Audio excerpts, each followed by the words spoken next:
पीटो मुस्तफा की रहमत पीटो सर मुस्तफा की रहमत दार पानी से जा रहे हैं रसूल अशरफुल अंबिया की रहमत अशरफुल अंबिया की रहमत जो शिफात करेगा महशर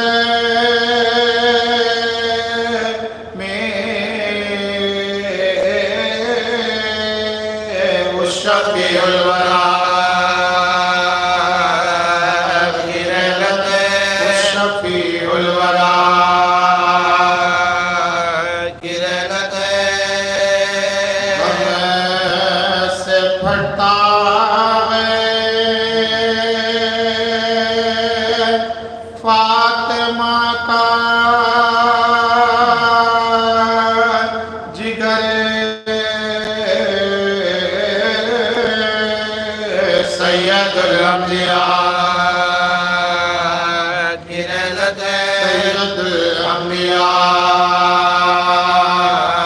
की रहमत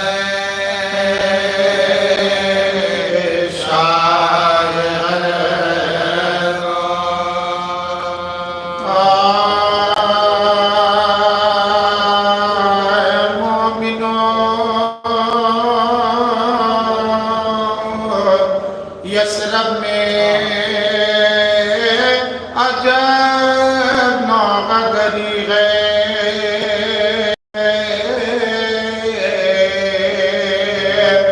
ज़हरा के लिए दाग में बेपिदरी है लब पुष्ट है मुज़र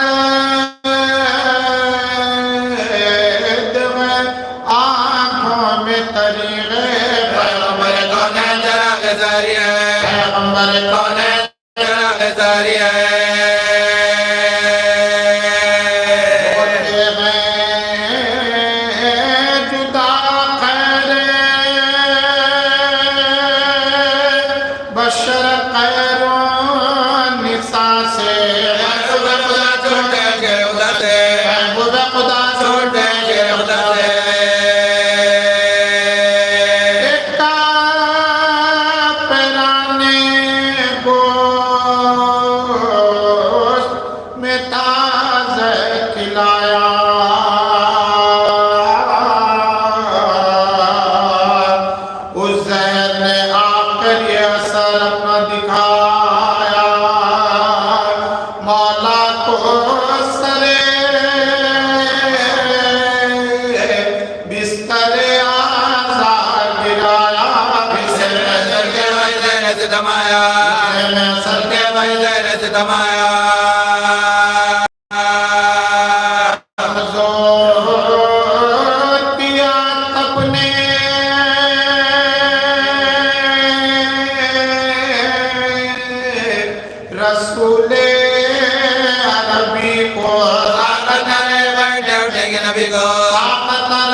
न फिर ले गए बाग बस्तर में जाने कोड़े वाद में बस्तर में जाने कोड़े वाद में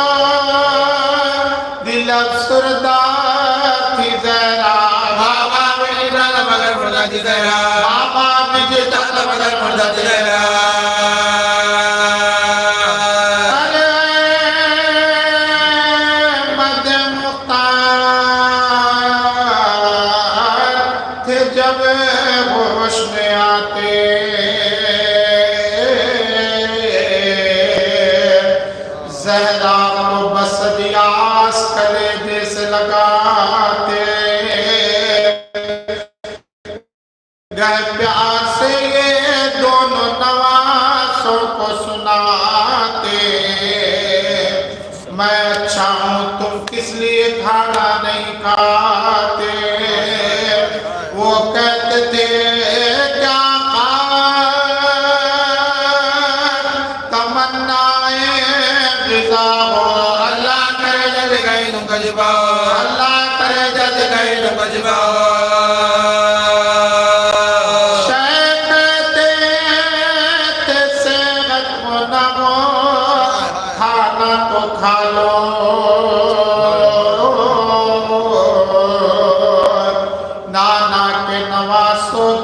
मुस्तर को संभालो चिल्लाती थी जरा के ना ये जिक्र निकालो बाबा मेरे भजन को दौलत बना लो बाबा मेरे भजन को दौलत बना लो अरमान था तुमको तो नवासों की दुल्हन का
घर में मलकुल मौत को तीरा पर कल्बो बला में यही घर था यही दर था बुआना मोहताज लगता बुआना मोहताज लगता बुआना मोहताज लगता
दिल के अपने विषय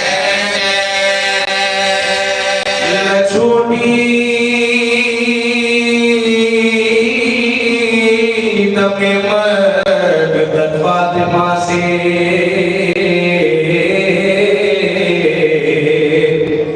इताअत अली की इबादत खुदा की रहे आज के से मजरो दोनों रहे आज के से मजरो दोनों की मजलूम है ये कहती थी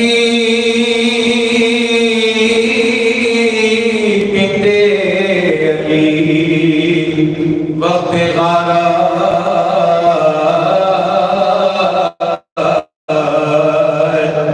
कुछ शिब्र कीमत नहीं सदा की सर पर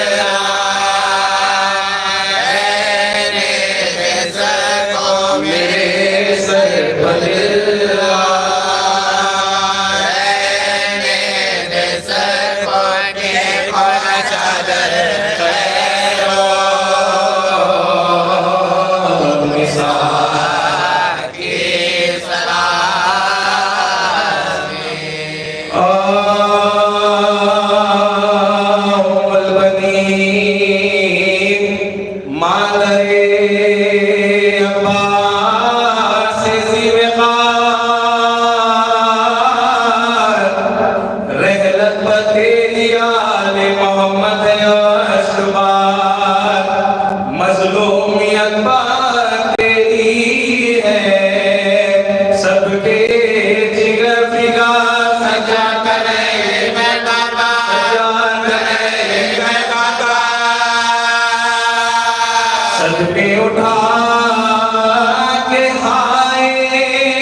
सफर मदीने से शबी ने किया,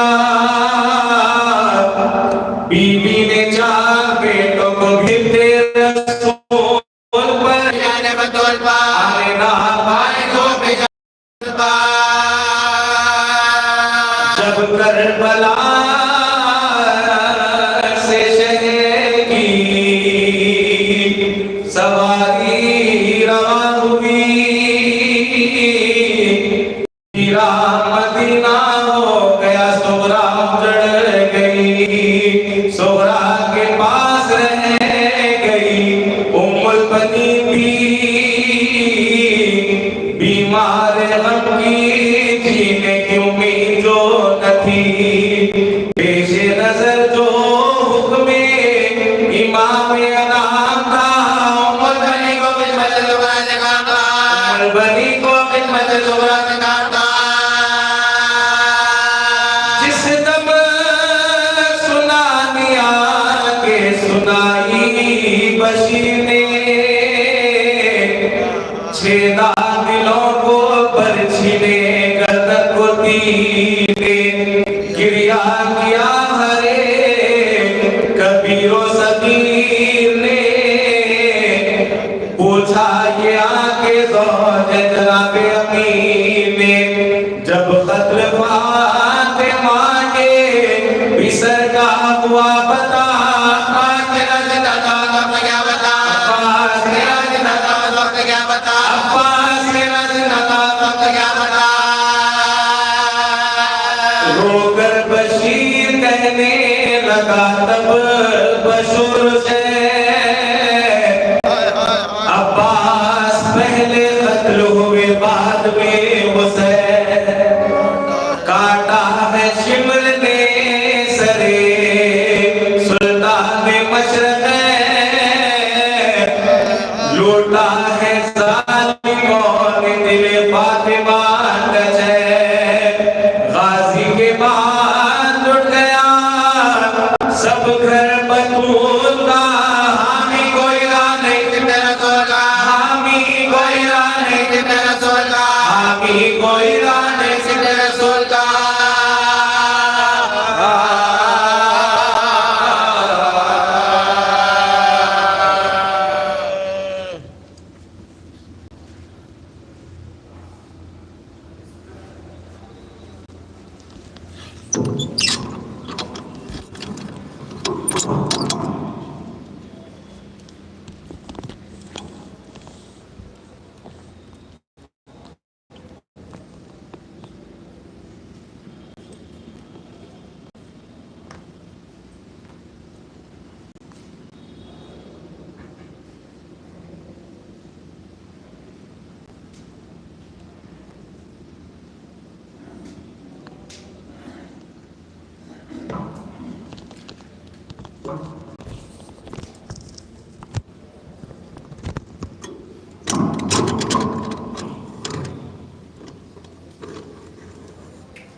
सलवार भी चाहिए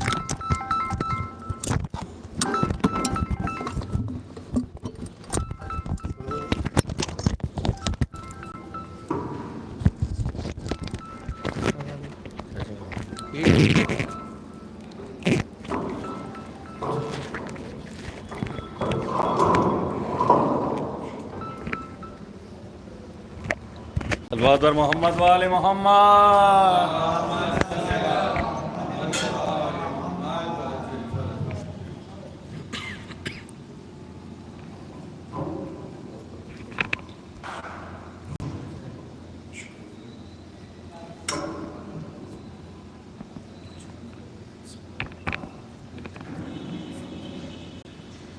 رحم الله من قرأ سورة المباركة الفاتحة.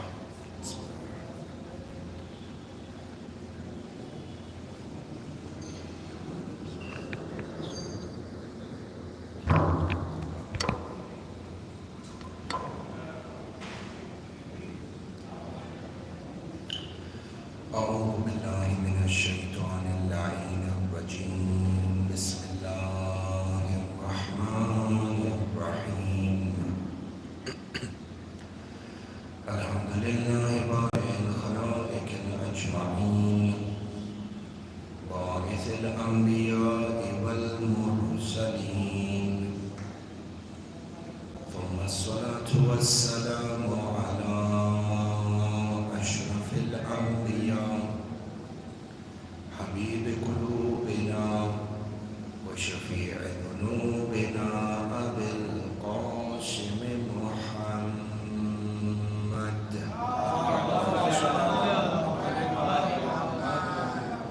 ثم الصلاة والسلام على أهل بيته الطيبين الطاهرين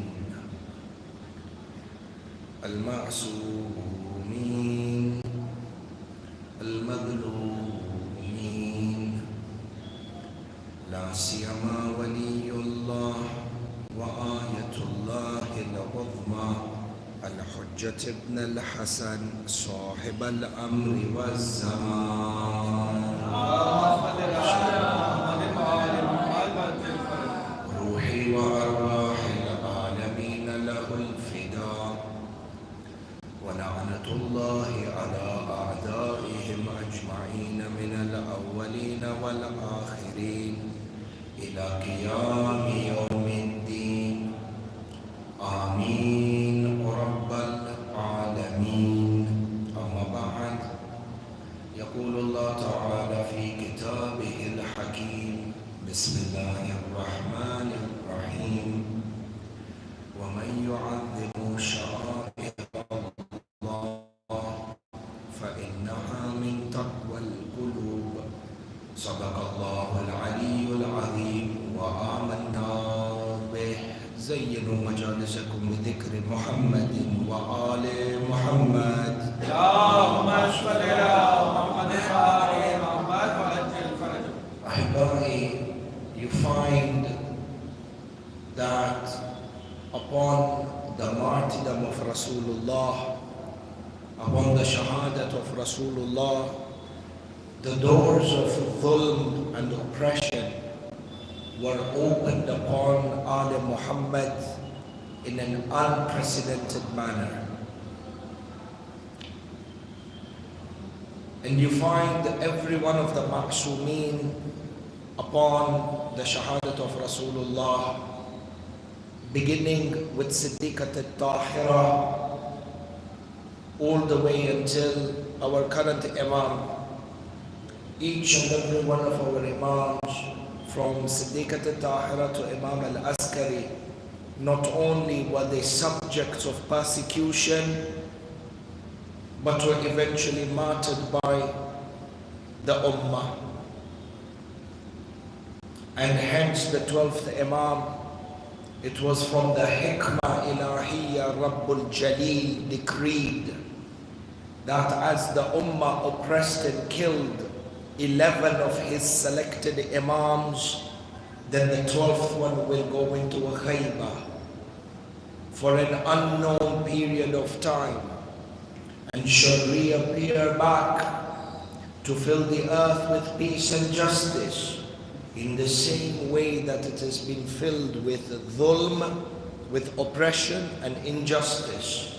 And you find that this is one of the sifat, outstanding sifat of Moulana Sahibul Amr, whereby Rasulullah, when he was describing Imam al-Mahdi, he says Mahdi al-Mahdiyu min wuldi. The Mahdi is from my lineage. وَسَيَمْلَأَ الْأَرْضَ عَدْلًا وَقِسْطًا كَمَا مُلِئَتْ ظُلْمًا وَجَوْرًا. He shall fill the earth with peace and justice.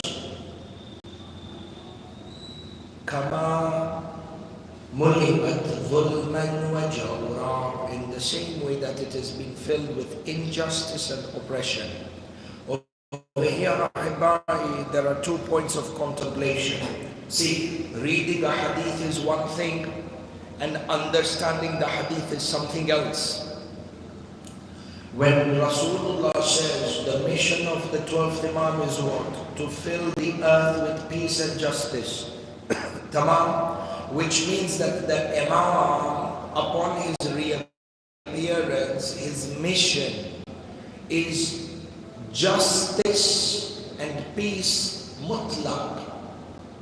It is not relative that there will be justice in some parts of the dunya and injustice in the other, peace in some parts of the dunya, peace in the other. La.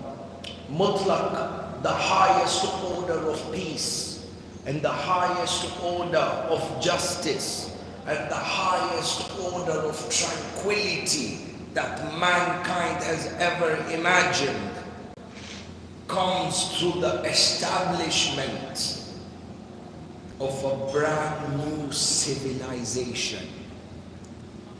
Imam Sahib al-Amr, upon his dhuhur, is not coming to change 1, 2, 3, 4 things in the dunya. Change this political system, change that economic system, change this social order. La, Imam is coming to overhaul and create a brand new civilization. A civilization that mankind has not seen till today.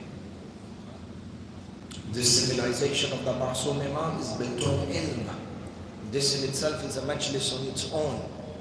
But it is sufficient for us to know that the property of this civilization is that it is a civilization that shall never fade. And the muqaddimat and the prerequisites of this new civilization requires you and I to work diligently in the ghaibah of the Imam, and our primary responsibility revolves around the ilm. Because if you look at what the Imam is coming to solve, to bring peace and justice, and to eradicate what? Injustice and oppression. The root of injustice and oppression is what? Jahl. Ignorance. So over here you have the civilization of the Mahdi built on ilm. And then you have the dhulm and the oppression and inequality built on jahiliyyah. The asal ma'arika goes back to the ma'arika between ilm and jahl. And if you understand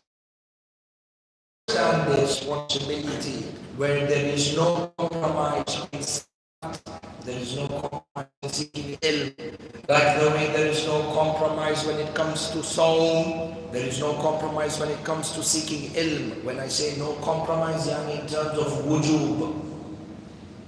Similarly, like the way it is a wajib, shabab, and I choose my words very carefully, and I choose my words in line of the message of the Marja'iyah from NAJAF-E-ASHRAF. Like the way it is a wajib upon us to protect the institution of Imam al-Hussain, and like the way it is wajib upon us to protect the institution of Azadari, it is wajib upon us to seek ilm. Ma'soom Imam and Rasulullah state, Talabul ilm faridatun ala kulli muslimin wa muslimah. Seeking ilm is wajib, fard, upon every Muslim and Muslimah. And we live in an age, sarahatan, a golden opportunity for the Shias of Ali Muhammad. The dissemination of knowledge, the accessibility of knowledge, and the integration of technology with knowledge. There is absolutely no reason for any one of us to not be seeking ilm. Ilm in usuluddin and aqidah, followed by ilm to its necessary level when it comes to furu'uddin. But the asal is our usuluddin and our tarikh, because our identity revolves around these. This is point number one. Point number two, shuf what Rasulullah says, that the awaited Imam is going to fill the earth with peace and justice. And we said peace and justice mutlaq, the highest order of peace and justice. What did Rasulullah say? سَيَمْلَعَ الْأَرْضَ عَدْلًا وَكِسْتًا كَمَا مُلِئَتْ ظُلْمًا وَجَوْرًا. Kama. Our tadabbur is in these three letters, kaf, mim and an alif. Kama. Kaf and the ma. In Arabic grammar they say this kaf is shabih, or kaf for tashbih. How we have within the Holy Quran, Allah subhanahu wa ta'ala says, Laysa kamithlihi shay. There is nothing like him. This kaf tashbih, nothing that comes to your mind, nothing can be perceived to be like the Creator, Lord of the universe. So when you apply this grammatical understanding to the hadith of Rasulullah, just like the way Imam al-Hujjah will establish the highest order of peace and justice, it will replace the highest order of oppression and injustice. The dhuhur happens when this injustice across the globe has reached its highest level. So the highest level of dhulm, oppression, is replaced with the highest level of equality. The highest level of ignorance is replaced.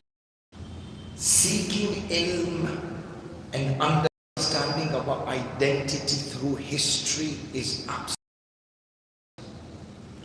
And based on this, if we type the Ahlul Bayt subject to martyrdom, you find the oppression of Ahlul Bayt in contemporary history took another level of hatredness, or displayed another level of hatredness, when the nawasib of this ummah took active, conscious steps to destroy the shrines and the mazarat of Janantul Baqi at the hands of the Wahhabi school of thought. Do you know, Janantul Baqi, number one, was not destroyed once. Janantul Baqi was destroyed twice in history, in 1803 and then in 1925, as I will explain later on. But these nawasib, even before they came and they attacked Janantul Baqi for the first time in 1803, they began destroying the mausoleums and the shrines of Ali Muhammad from Karbala. Do you know that the ruler of Ali Saud in the year 1802 AD, they rallied together an army from Hijaz and they moved towards Karbala al-Muqaddas. This is in 1802 AD. And look at the nawasib. They waited until the day of Eid al-Ghadir, which is 18th of Dilgeer, where majority of the men from the city of Karbala al-Muqaddas had traveled to Najaf-E-AZADARI to do the ziyarah of Amir al-Mu'mineen. As you know, the ziyarah of Amir al-Mu'mineen in Najaf-E-AZADARI on the day of Ghadir is a ziyarah makhsusa. And we've been taught a particular ziyarah by Imam Moulana Imam Ali al-Hadi, salawatullahi wa salamuhu alayhi, where the Masoom Imam teaches us how to give bay'ah to Amir al-Mu'mineen through the recitation of Ziyarat al-Ghadir. You find it in Mafatihul Jinan. Hatman Shabab, read through Ziyarat al-Ghadir of Amir al-Mu'mineen, and there are treasures of ma'rifah in understanding the daraja of Amir al-Mu'mineen. And it is a norm, even till this day, that people from all over Iraq, from the 16th, 17th of Dilgeer, they come towards NAJAF-E-ASHRAF. If I remember correctly, last year, 18th Dilgeer, there was close to 5 to 6 million people domestically who had traveled to come to NAJAF-E-ASHRAF to do the ziyarah of Amir al-Mu'mineen and give bay'ah to him on the 18th of Dilgeer. So this is a practice that has been going on for a very long time. 1802, the men of Karbala traveled towards Najaf to perform the ziyarah. Who was left behind? The elderly people, the sick, the women, and the children. The Nawasib from the forces of Ali Saud waited until Eid al-Ghadir. When the men left Karbala, they attacked the city of Karbala in its entirety. And they began, number one, by plundering and looting the houses. And they killed anyone that they found in the street, such that historians have recorded that there were close to 10,000 people that were slaughtered and butchered at the hands of Ali Saud from the residents of Karbala. Not only did they loot them, not only did they plunder their houses and kill the population, they then went on to light the farms on fire. The outskirts of Karbala, Ahibai, is green land, suitable for farming and agriculture due to the barakah from the river Furat. They burnt plantations in their acres upon acres until they proceeded to the haram of Sayyid al-Shuhada. There were women, children and elderly who were seeking refuge in the haram of Imam al-Hussain. History has recorded that there were thousands of innocent, defenseless Shia who were slaughtered inside of the haram of Imam al-Hussain at the hands of Ali Saud. And as soon as they entered into the haram, killed the people, they raised down the entire dhari of Imam al-Hussain and Imam Ali Akbar and the Shuhada Karbala and Habib ibn Madahir. And they used the sahan, you know, where the Salatul Jama'ah is held today. Insha'Allah, Allah give all of us an opportunity to perform the ziyarah of Amir al-Mu'mineen and the ziyarah of Sayyid al-Shuhada, insha'Allah. But if you look at the current day sahan, where the Salatul Jama'ah is being recited, between this sahan and the khaymaga, this area was the heart of the Maidan, the battlefield on the day of Ashura. Intum Shabab, when you go to Karbala, understand every square inch of this land is muqaddas. And the land which is muqaddas requires us to walk on this earth with a certain level of adab and akhlaq and ihtiram. They slaughtered all the children, the defenseless residents who were seeking refuge in the haram of Imam al-Hussain. They raised down the dhari of Sayyid al-Shuhada, Imam Ali al-Akbar, Shuhada Karbala and Habib ibn Madahir, and they used the sahan of Imam al-Hussain as a stable for their horses.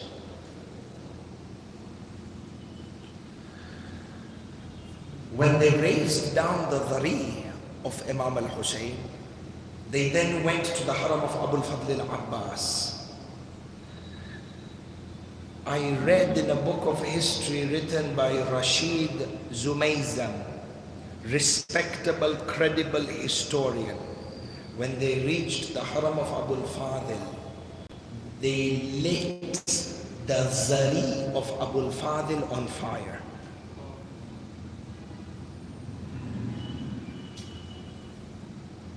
Shabab, our deen has not reached us easily.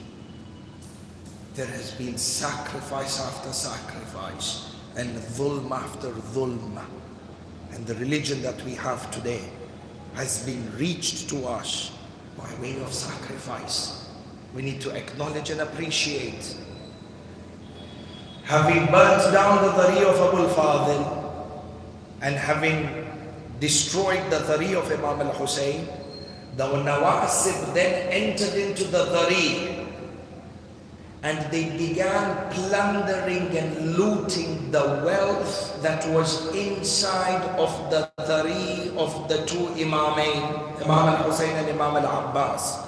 From the treasures that were inside of the Dhari, there were diamonds, there were rubies, there were pearls, there were swords, antique swords with golden handles. How did these treasures reach here? History tells us that it was custom for the people, whoever it was, from all levels of community, that when they would go for the ziyarah of Imam al-Hussain or the ziyarah of any one of the A'imma, Ma'sumin, that they would go with gifts for the Imam. And then you're going for ziyarah of your Imam, meaning what? You're going to visit your Imam.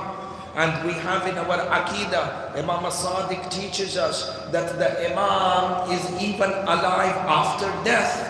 And we have within our Hadith that when you visit Imam al-Hussain and you perform the ziyarah, you say, I bear witness, Ashhadu annaka tasma'a kalami wa tara maqami. I bear witness that you can hear me and you can see me. So people's Aqidah was that I'm not going to go to Karbala to visit my Mawla empty-handed.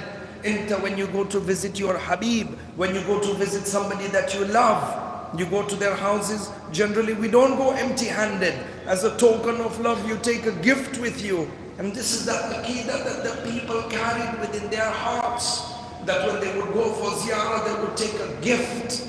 And you have this till today. Even in contemporary times, if you were to go to Sham, may Allah subhanahu wa ta'ala keep the dharis and the harams safe in Sham. But even till contemporary history, Zawar who go to the haram of Bibi Sakina in Sham, they would go with gifts, symbolic gifts of earrings for Bibi Sakina. And they would put on top of the dhari. Sahlola, Aqidah. This is a show of Aqidah and wilaya, your relationship with the Masoom Imam and Ahlul Bayt. And hence people would go with gifts and they would put them inside of the shrine. And more than that, particularly, and this intum khusus shabab, this is a point of fakhr for you. The books of history narrate specifically that the kings of India, when they would go for the ziyarah of Imam al-Hussain and Abul Fadil, they would come with expensive gifts from their treasures, and they would have custom-made swords with golden handles, and they would ensure that these gifts are taken to the shrines of the Ahlul Bayt and are placed inside of the Dhari. Treasures that has no numerical value attached to it. All of this was plundered and looted and stolen by the Nawasib. 1802. Again, Sheikh Rashid Zumaizam then goes on to say that it was the very kings of India who ruled at that time and had high affiliation with the madhab of Ali Muhammad, who then went on to contribute and played a significant role in the reconstruction of the shrines of Imam al-Hussain and the shrines of Imam al-Abbas. This is when Karbala was attacked, when? 1802. Sallu ala Muhammad wa ala Muhammad.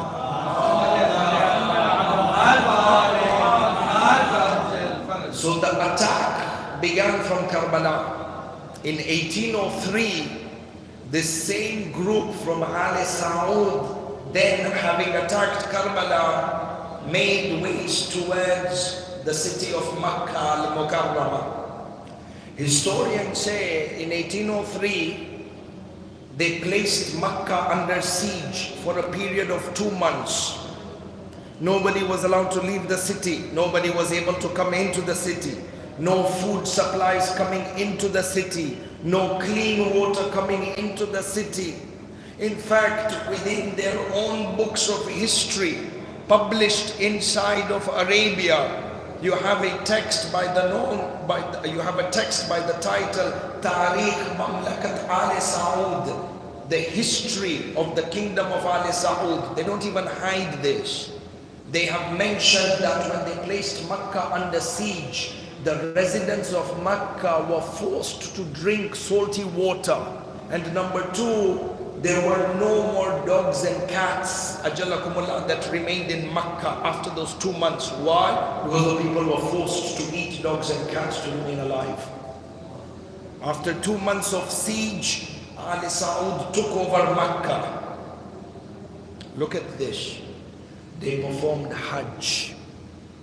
And upon the completion of Hajj, they destroyed the entire Jannatul Mu'alla, where you have the graves of Ummul Mu'mineen Sayyidah Khadija, Waliyullah Sayyid Abu Talib, Waliyullah Sayyid Abdul Muttalib, and the number of the Bani Hashim.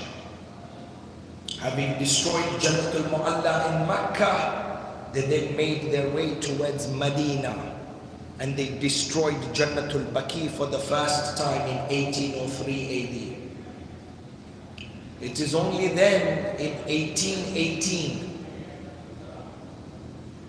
so 15 years later, that Ibrahim Pasha, who was the leader of the Ottoman Empire, sent an army to attack Al Saud, who had taken over Mecca and Medina, Hijaz, as a breakaway rebel faction from the Caliphate of the Ottoman Empire.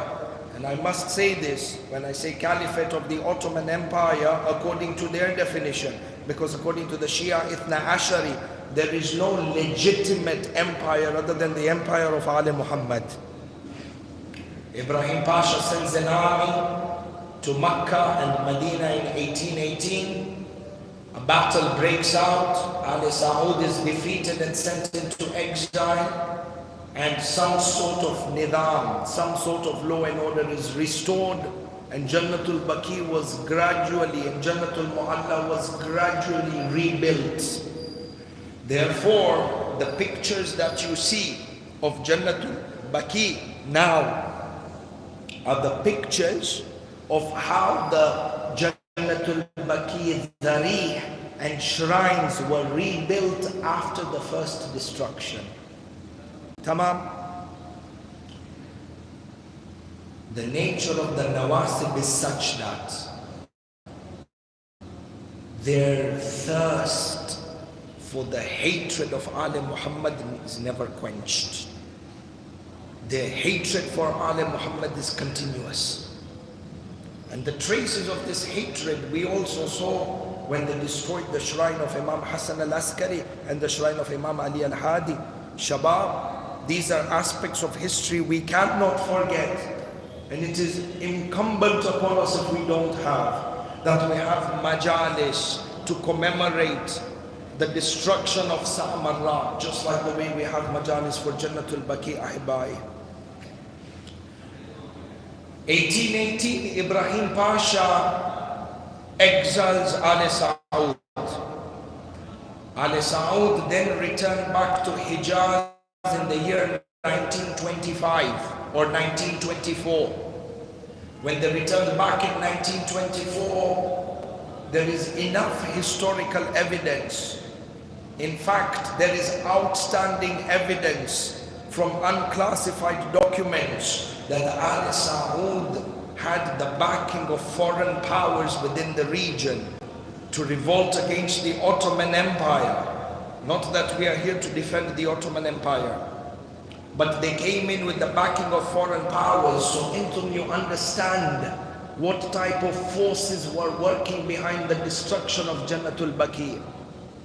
Al Saud came into power in 1924, 1925, 8th of Shawwal, there was a grand destruction of Jannatul Baqi, where there were over a minimum, so over 700 mazarat inside of Janantul Baqi that were razed down to the ground.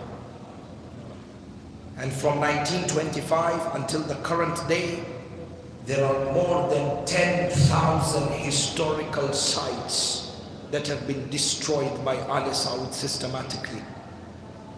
And the same story, when they destroyed Janantul Baqi, they plundered the wealth and the treasures that were in the harams of Imam Hasan al-Mujtaba and Imam al-Baqir and Imam al-Sajjad and Imam al-Sadiq and Sayyidah al-Baneen, and treasures that were placed inside of Baytul Huzn. Ahba'i, it is important that we ask ourselves, how is it that a group, a notorious group such as Al Saud, ended up having the jur'at? How did they have the jur'at to raise down and destroy the maqams of the grandsons of Rasulullah, and the ummah is quiet? Tamam, we accept, we believe, give for argument's sake. The rest of the ummah doesn't believe in the imamat of Imam al-Mujtaba or Imam Sajjad or Imam al-Baqir or Imam al-Sadiq as if wajib al-ta'a, for example. Even if they don't believe that, al-akal, at the very minimum, are they not the grandsons of Rasulullah? How did they have this jurrat? And the ummah is silent. This would not have been possible had it not been for the ulama and the muftis that have sold their hearts to shaitan. I'll explain to you how. 1924, Al Saud regained control of Hijaz. 1925, Shahrul Ramadan, the chief Qadi of Makkah, who is appointed by Al Saud by the name of Abdullah ibn Bilayhid, organizes a conference of muftis, where in Medina al-Munawwara, in Shahrul Ramadan, 1 month before Janantul Baqi has been destroyed. Because Janantul Baqi was destroyed on the 8th of Shawwal. It was destroyed in the first week of Shawwal. So prior to Shawwal, Shahrul Ramadan, Shahrullah, Shahrul Ibadah, Shahrul Ladhi Unzila Fihi al-Quran. In this blessed month of Shahrul Ramadan, look at how shaitan works within the ummah. Muftis who wear the clothes of alims, alims that are supposed to represent Islam, but in reality they are from the army and the deen of Iblis himself. Shahrul Ramadan, Abdullah ibn Bulayhid, who is the chief Qadi appointed by Al Saud in Makkah, holds a conference with 15 muftis from the Mukhalifin. And over this period of Shahrul Ramadan, they discuss the highlights. The highlights of this conference is that they discuss the following points. Number one, is it allowed to build mosques, or number one, is it allowed to build shrines over the Kaaba, or should the Kaaba be flattened down to the earth? This is one. Number two, this is an Islamic conference with all the big high-ranking muftis. Subject of discussion. Number two, is it allowed for us to recite namaz or to recite salat next to the graves? Number three, is it allowed to do tawassul and to seek proximity by the imams that are buried in Janantul Baqi, or by doing the tawassul of Sayyidah Ummul Mu'mineen, Sayyidah Khadija in Makkah? Number four, they said that this Janantul Baqi is built on public land. So if this public land is interfering with the daily affairs of the Muslims, Is it permissible for us to raise down the grave in order to make the life of the Muslims easier? Look at the justifications of the Iblis. Because the answers of these questions are now going to justify the destruction of Janantul Baqi. This is important. We see how the enemy works.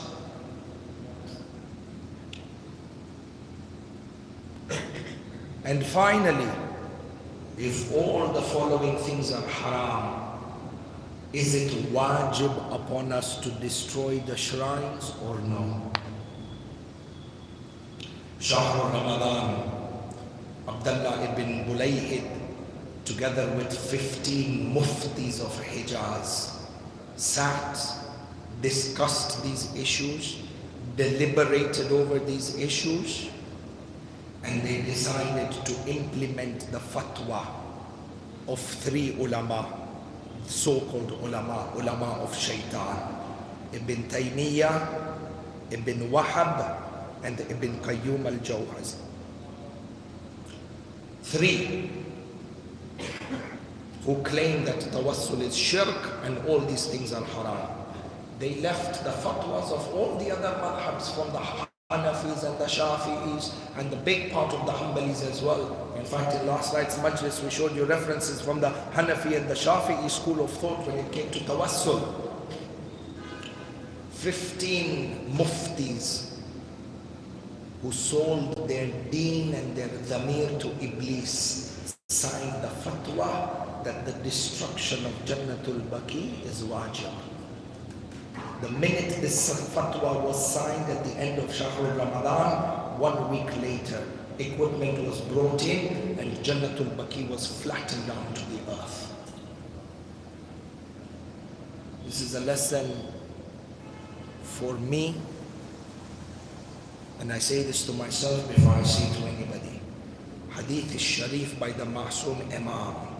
إِذَا فَسَدَ الْعَالِمُ فَسَدَ الْعَالَمُ. If an alim goes astray, the entire dunya goes astray.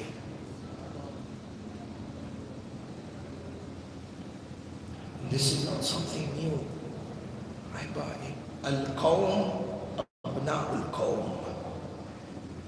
Hatred of Alim Muhammad that runs in the blood is passed from one generation to another. And this should not surprise us, because it was the same mentality of a fatwa that was issued by the La'in, Chief Justice, the Chief Qadi of Kufa at the time of Imam Muslim bin Aqil, when he issued a fatwa that it is wajib to go out in war against Imam al-Hussain. Ulama have said that the army of Yazid, there are a number of there is a wide array of numbers that historians mention. Some people say that the army was 30,000. Some people say the army was 50,000. Some people say the army was 100,000. I have seen some of the ulama from the Qudama who have said that the army of Yazid that came to Karbala to fight Imam al-Hussain had reached alf. Thousand in Arabic means what? Million. And this is not exaggeration. If you break down the format of the battle and you take into consideration that there were horsemen, and then there were foot soldiers, and then there were armies, that there were warriors that were on horseback, there were warriors that were archers, there were warriors that were the foot soldiers of the front rank, there were people of the army whose responsibility was to organize logistics, there was part of the army that was in charge of barricades, and on top of all that there were reserve. If you understand the battle format, inshallah, Allah Azza wa Jal give us an opportunity in the future where we can explain to you and give you an idea and a description of the exact not exact, but the closest that the books have preserved for us, the format of the battle that took place on the day of Ashura. Many times, this is a by the way point, we tend to think on the day of Ashura, Imam al-Hussein gave 2 khutbahs, mu'jiza happened. They went into war and everything finished in the army of Umar ibn Sa'ad al-La'in came and destroyed the army of Imam al-Hussein in one go. La, this is not true. This is not true. There were multiple attacks. Think about this. When was Imam al-Hussein shaheed? Close to the time of Salatul Asr. When did the jihad begin?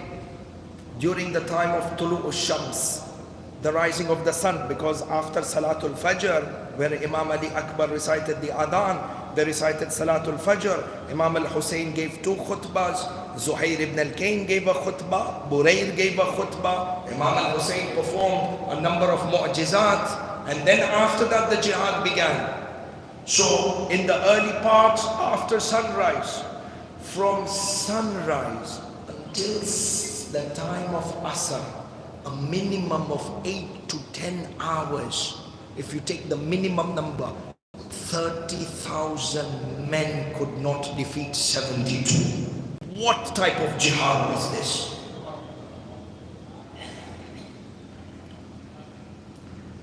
This was not my topic, but because we are here, let me mention this for you.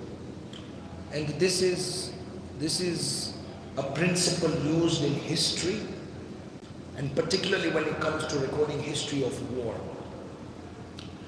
Your greatest attestation or your greatest validation of history comes from the confession of your enemy. Sahih Allah. The greatest validation of history comes from the confession of your enemy.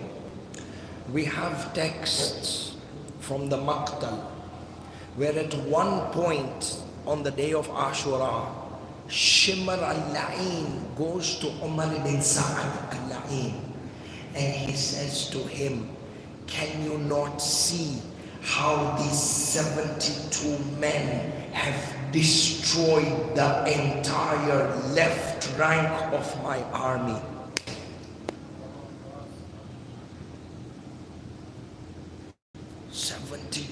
Men holding fort for this long. Shaykhun Ajib. This requires us to study Karbala, to understand Karbala. In any case, we come back to our conversation, to our topic.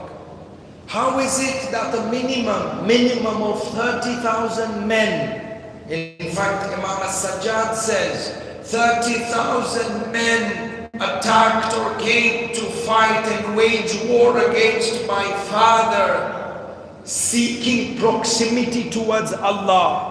You know what this means, Shabab? That there were people in the army of Umar bin Sa'ad who thought that by killing Imam al-Hussein, they came into the battlefield to shed the blood of Imam al-Hussein qurbatan ilallah. They felt that this is their wajib responsibility. Where did this come from? They only understood that it is their wajib responsibility to kill Imam al-Hussein due to the fatwa that was issued by the likes of Shuraih al-Qadi. Shuraih al-Qadi was the chief justice during the time of Ubaydullah ibn Ziyad. If you want to understand how the destruction of Janantul Baqi and Karbala happened, the fatwa of the Nawasib, look at that Bani Umayyah that fought against Imam al-Hussein. Ubaydullah ibn Ziyad had a number of tactics to recruit people, compulsory military service, the way they say in today's language. Some of the people were bribed, some of the people were threatened, but these two, threats and bribes, were not enough motivation. In order for the army to be fully motivated, they needed to give it a religious flavor. So Ubaydullah ibn Ziyad goes to Shuraih al-Qadi and he says to Shuraih that Hussain ibn Ali and the Muslim bin Aqil are creating fitna in the Ummah. Will you issue a fatwa? I'm paraphrasing the part of the history. Will you deliver a fatwa such that we can kill Hussain ibn Ali? Shuraih, he has seen the Khilafat of Amir al-Mu'mineen. Shuraih was a Qadi and a judge even during the time of Amir al-Mu'mineen. He knew the fadail of Imam Hasan and Imam al-Hussain. His initial reaction was like, no, he's a Khamis wa Ashab al-Kisa. I can't issue the fatwa. Ubaydullah ibn Ziyad understood Shuraih. He said to him, no problem. I have one favor from you, one request. I have a sanduq with 100,000 gold coins in them, or 200,000 gold coins in them. Will you keep this sanduq for me as an amanat? Shuraih is the chief qadi. The sifat of a qadi is what? That he has adalat and that he is ameen. He said, I am a qadi, I'm chief justice. Of course I will take your amanat and I will safeguard it for you. Ubaydullah ibn Ziyad brings, see the khutubat, see the plan, how they set the trap, how the haqiqat of a person comes out. Ubaydullah ibn Ziyad brings the sanduq to Shuraih's house. He opened the sanduq. Shuraih sees 200,000 gold coins glittering in his face. Ubaydullah ibn Ziyad didn't pressure. Closed the sanduq, told Shuraih, keep it. Amanat. After Muslim bin Aqil was killed in Kufa, Shuraih, Ubaydullah ibn Ziyad comes back to Shuraih and he says to him, Shuraih, is my sanduq with you? He says, yes. He says, I want you to count my money and I want you to return my sanduq. And as Shuraih started counting the gold coins and he saw this wealth in front of him, the whispering of shaitan, the haqiqat of Shuraih came out. Ubaydullah ibn Ziyad sees this. He says to Shuraih, do you want this wealth? Shuraih says, it would be nice to have this. Ubaydullah ibn Ziyad said, this is the fatwa. Shuraih sold his nafs for the dunya. Issued the fatwa. قتل الحسين بن علي واجب إلى جهنم وبئس المصير. And this shabab silsila of corruption continues till today. Corruption of the deen through corrupt Maulvis and corrupt fatwas of the Maulvis. And it is our responsibility, which is why I tie this back to the beginning of the majlis. Shabab, ilm, ilm and ilm. The more ilm you have, the stronger your ma'rifah, the stronger your yaqeen, and you do not become prey and get deceived by the fatwas of the Maulvis and the muftis of shaitan. Because even till today, the fatwas of shaitan against the Azadari and the Majalis of Imam al-Hussain exist. And it is our responsibility to take stances through ilm. Sallu ala Muhammad wa ala Muhammad.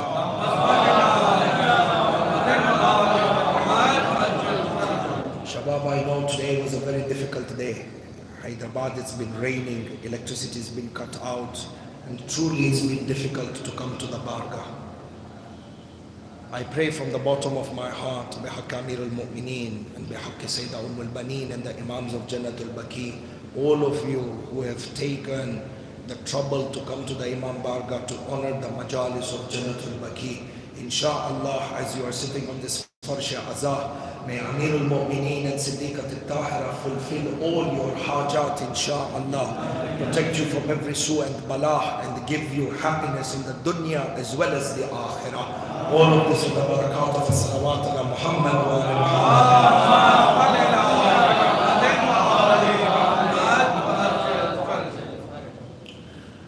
Masa'ib Ahibai. Today is Laylatul Jum'ah, Thursday night.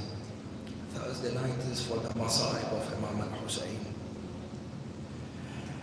My heart says to me to recite in honor of Sayyidah al-Baneen, whose Dharih and whose haram in Janantul Baqi was destroyed by the Nawasib.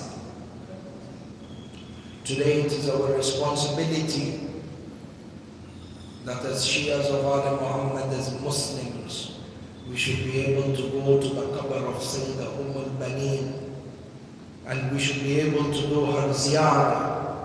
We should be able to light candles in her dharih, and we should be able to tell Sayyidah al-Baneen, thank you for giving this deen a son like Abul Fadl al-Abbas. And in honor of Sayyidah al-Baneen, I wish to recite for you certain lines of Masa'ib from the Maqtal of Abul Fadl al-Abbas. Allahu Akbar.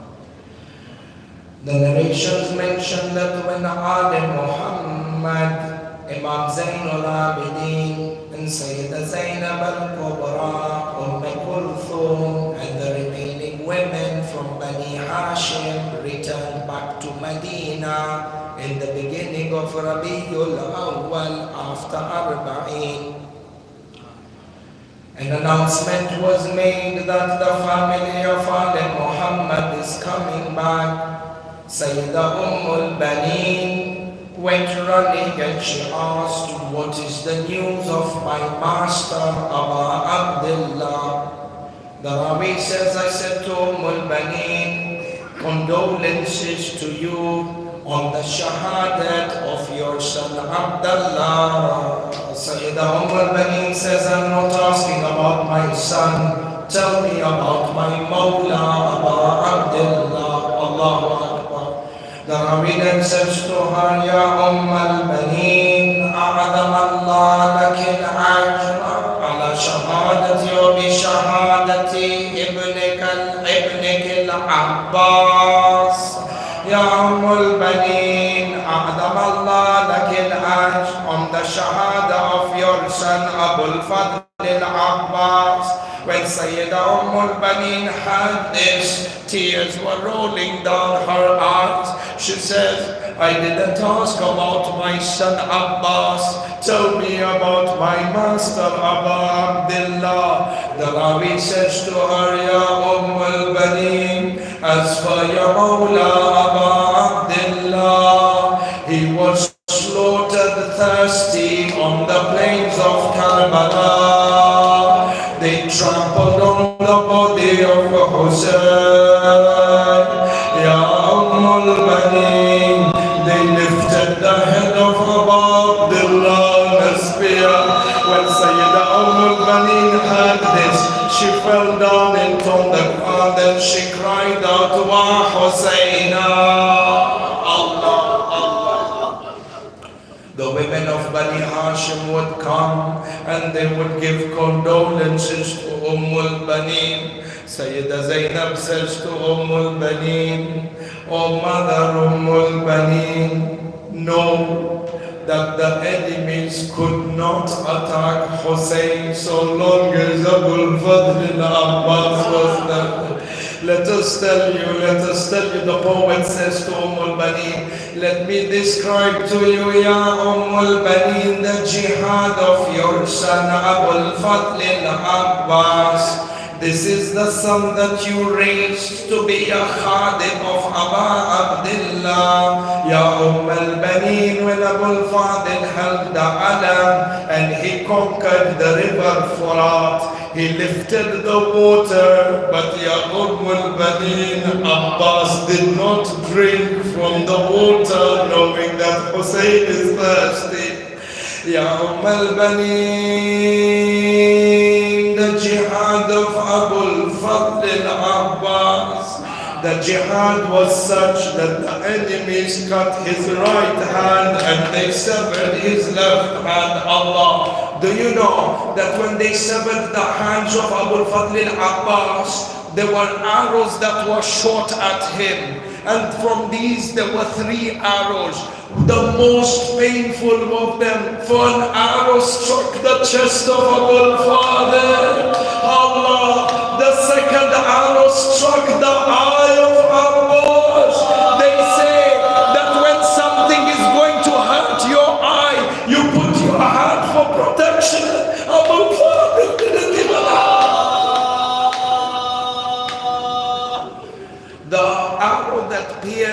eye of Abbas is one. The arrow that pierced the chest of Abbas is one. But the most difficult is the arrow that pierced the mashk of Sakina. Abul Fadil is on the horse. The water is pouring down. So he thinks, what do I do? How do I go back to the Khaymaga and tell Sakina there is no water? And if I go back to the Furat, how do I fill the water? I don't have any arms. At this moment an enemy comes and he hits Abul Fadil with the tent pole on the head. The narration mentions Abul Fadil al-Abbas fell down face first. Do you know when Abul Fadil fell down face first, the arrow that was pierced in his eye got pushed even deeper.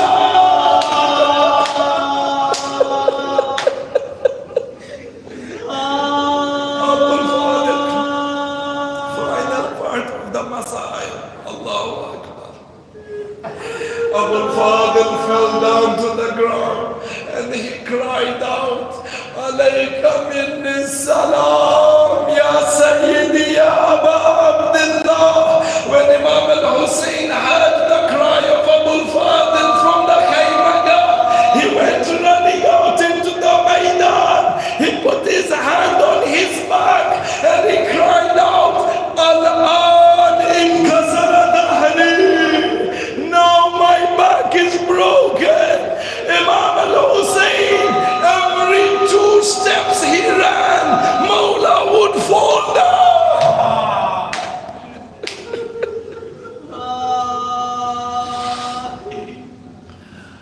Inna lillahi wa inna ilayhi raji'un. Wa la hawla wa la quwwata illa billah. اللهم إنا نسألك باسمك الأعظم يا الله يا الله يا الله يا الله يا الله. اللهم إنا نسألك بمحمد المصطفى وعلي المرتضى وفاطمة الزهراء والحسن والحسين سيدي شباب أهل الجنة وبحق أئمة الحادين المعصومين من آل طه وياسين. اللهم عجل لولينا الفرج.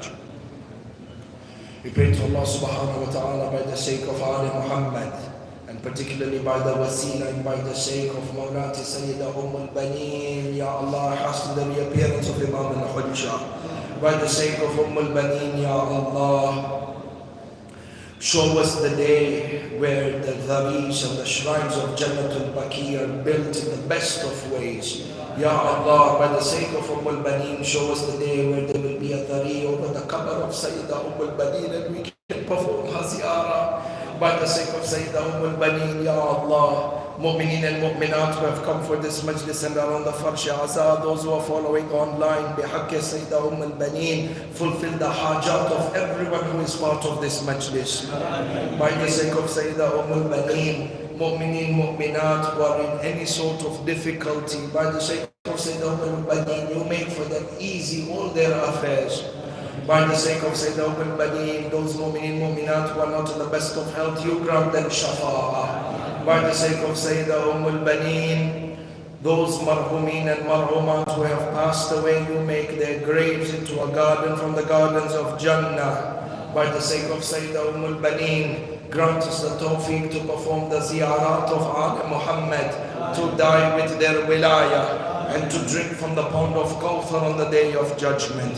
Wa akhiru da'wana alhamdulillahi rabbil alameen. Yaqulu Allah ta'ala, inna Allaha wa malaikatahu yusalluna ala nabi ya ayyuhalladhina amanu sallu alayhi wa sallimu taslima. Dinu awli Muhammad wa गुर्बत की इंतहा है,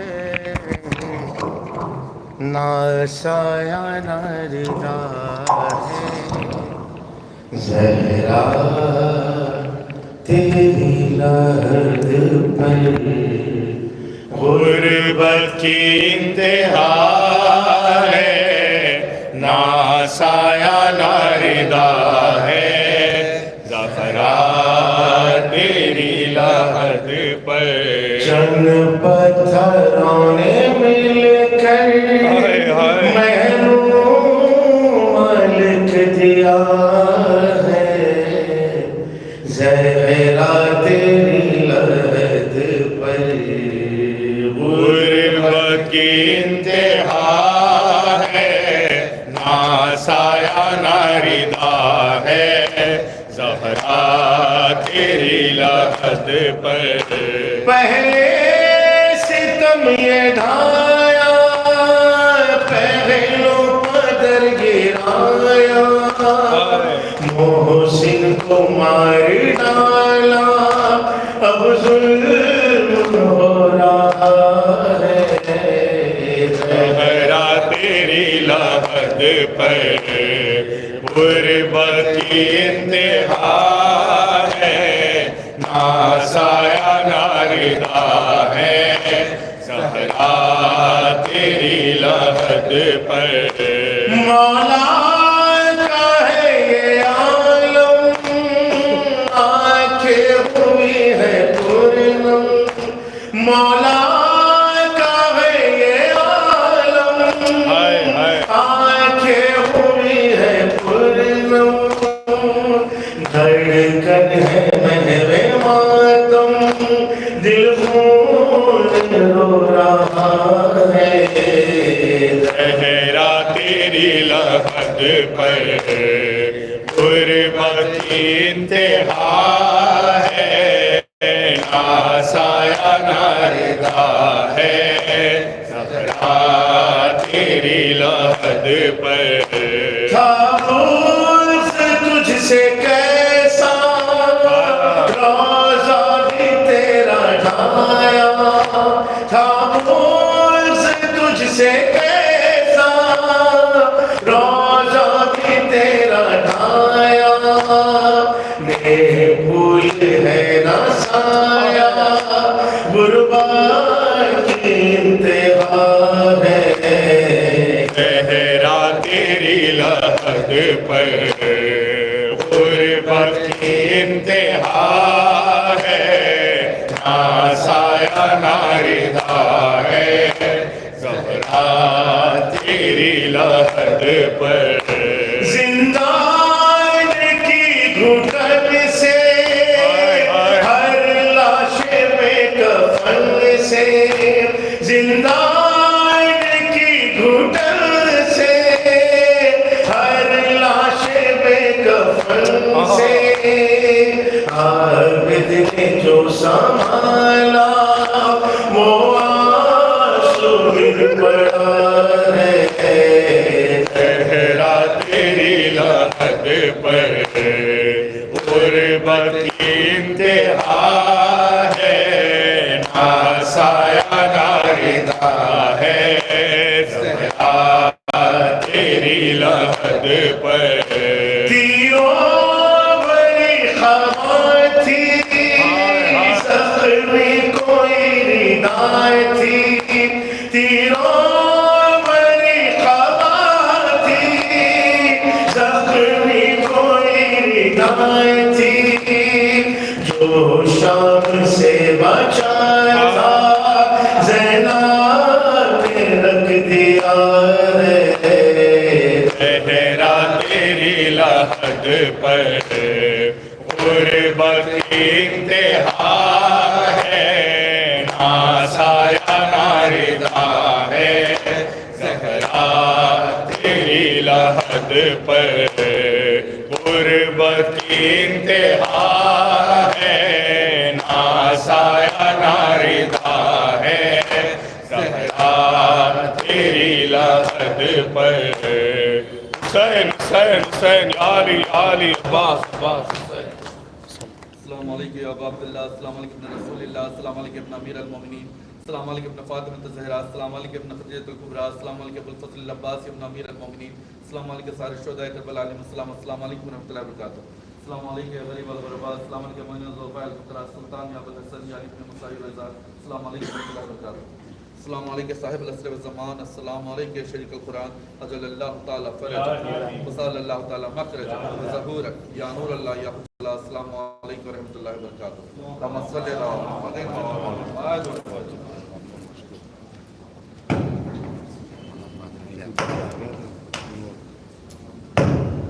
सिद्दीक भाई आशिफ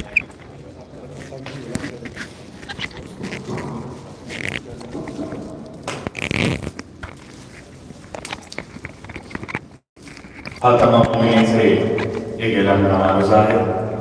मजलिस एज़ा सैयद शुहदा व सिलसिले चहलो बराए साले सबा मीर काज़िम अली मरहूम इब्ने मीर अब्बास अली मरहूम इतवार के दिन 6 अप्रैल